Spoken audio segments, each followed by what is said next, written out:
Hello दोस्तों, ये देखिए हमारे पास इंटीग्रेशन का क्वेश्चन है। क्या है? क्लास 12th का है।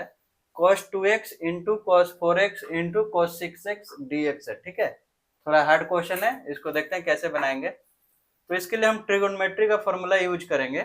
देखिए क्या है, ये देखिए फॉर्मूला हम ये यूज करेंगे, 2 cos x into cos y। क्या होता है मेरा? cos x plus Y plus cos x minus y. ठीक है, 2 cos x into cos y equal to cos x plus Y plus cos x minus y. ठीक है, तो यहाँ पे मेरा अगर ये दो टर्म लिया जाए तो यहाँ पे ये 2 नहीं है तो 2 उधर चला जाएगा, हाफ हो जाएगा। cos x into cos y क्या हो जाएगा? हाफ पूरा का cos x plus Y plus cos x minus y. ठीक है, यही फॉर्मूला हम यूज करेंगे, ये वाला नीचे वाला। ठीक है, तो इसके लिए तो फिर हम इसको कैसे लिख सकते हैं? ठीक है, तो इसके लिए हम ऊपर वाला ये मिटा देते हैं, क्योंकि हम इस फॉर्मूला का यूज करेंगे। तो इस फॉर्मूला का यूज करेंगे इसमें, ठीक, cos x into cos y। ठीक है, और ये cos 2x अलग ऐसे ही रहेगा, यानी ये दोनों से मल्टीप्लाई हो जाएगा इसलिए।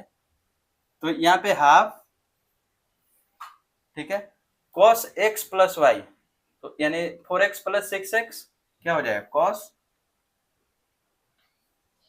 cos मेरा क्या हो जाएगा? 10x plus cos x minus y, तो 4x minus 6x minus 2x होता है, तो cos माइनस 2x। ठीक है, यहां तक ठीक है, ये मेरा dx होता है। ठीक है, फॉर्मूला हम मिटा रहे हैं क्योंकि फॉर्मूला का तो यूज कर लिए हम।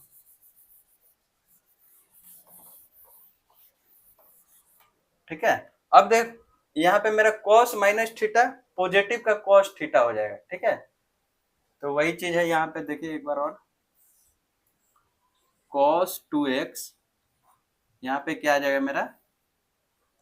हाफ cos 10x प्लस, नहीं, cos minus theta cos theta plus का ही रहेगा, प्लस ये हाफ दोनों से मल्टीप्लाई होता है तो हाफ cos 2x। ठीक है, dx। अब देखिए ये दोनों को अलग अलग कर लीजिए, तो ये क्या आ जाता है? हाफ cos 2x, ये इससे मल्टीप्लाई हो जाएगा cos 10x। एक ये इंटीग्रेशन हो गया मेरा, अलग अलग कर देंगे तो dx, अब प्लस एक ये वाला हो जाएगा, half cos 2x cos 2x into cos 2x dx। ठीक है, ऐसा हो गया। अब देखिए ये फिर से वही फॉर्मूला यूज हो जाएगा। ये अगर हाफ को बाहर निकाल लेते हैं दोनों में, तो पहले एक को हम लेके चलते हैं इसी को। ठीक है, उसको हम बाद में चलेंगे। ये मान लीजिए ये मेरा I2 हो गया, ये मेरा I1। ठीक है, तो इसके लिए देखिए हाफ मेरा बाहर आ गया, और इंटीग्रेशन का फॉर्मूला वैसे ही, हाफ क्या था? cos x plus y, x plus y यानी कि 12x plus cos x minus y, तो 2x minus 10x cos 8x minus का आता है, cos माइनस 8x आता है, तो cos minus theta cos theta हो जाता है। तो यहां तक ये हो गया dx। ठीक है, तो इसका देखिए कितना आता है, ये भी 2 अब बाहर आ जाएगा, तो 1/4 हो जाता है इंटीग्रेशन cos 12x प्लस 1/4 इसमें भी रहता है, 1/4 इंटीग्रेशन cos 8x dx। ठीक है, इसमें भी dx रहता है। तो इसको कैसे लिखते हैं हम, ये 12 डिवाइड में आया था, cos x का क्या होगा, sin x होता है 1/4 sin x 12x बाई ये 12 होता है, तो ये 12 होता है, तो 12 इंटू 4 48। और यहाँ पे देखिए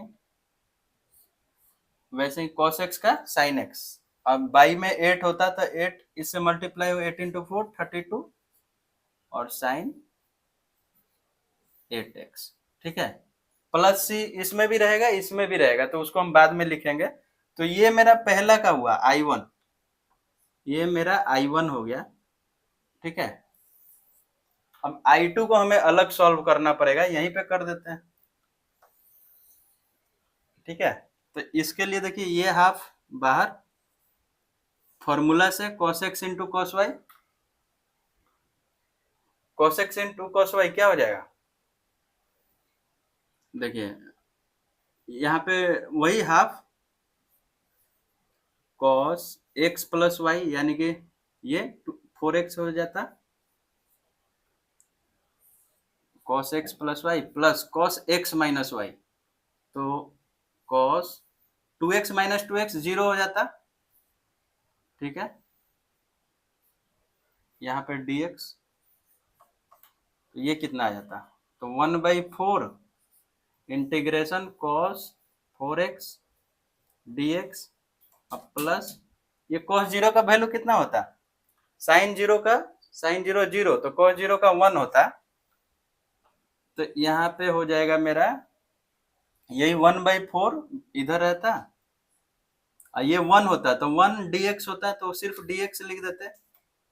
अब देखिए इसका इंटीग्रेशन कीजिए, तो 1/4 और इसका 4 डिवाइड में आता, तो ये 16 हो जाता है, 1/16 cos का क्या होता है, साइन होता है मेरा, cos थीटा का साइन थीटा, साइन 4x, और ये देखिए dx का x होता है, तो ये मेरा x/4 हो जाता है, ठीक है। तो अब इन दोनों को ऐड कर देना है, मेरा ये क्या था, I2 था, ये I1 था, I2 दो पार्ट में डिवाइड हो गया था ना, तो इन दोनों को अब हमें ऐड के टर्म में दिखाना है, तो यहाँ पे दिखा देते हैं क्या आया मेरा आंसर।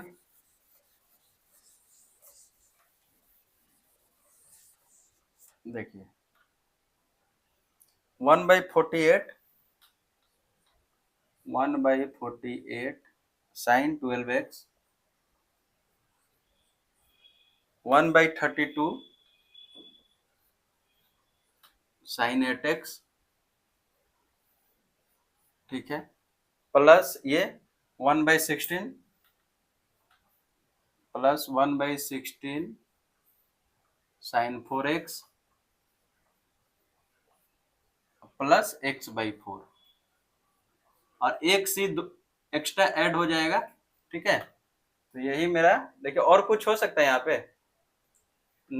नहीं वही, या तो कॉमन निकाल लीजिए या तो इतना ही रहने दीजिए, तो ये मेरा फाइनल आंसर हुआ। थैंक यू दोस्तों।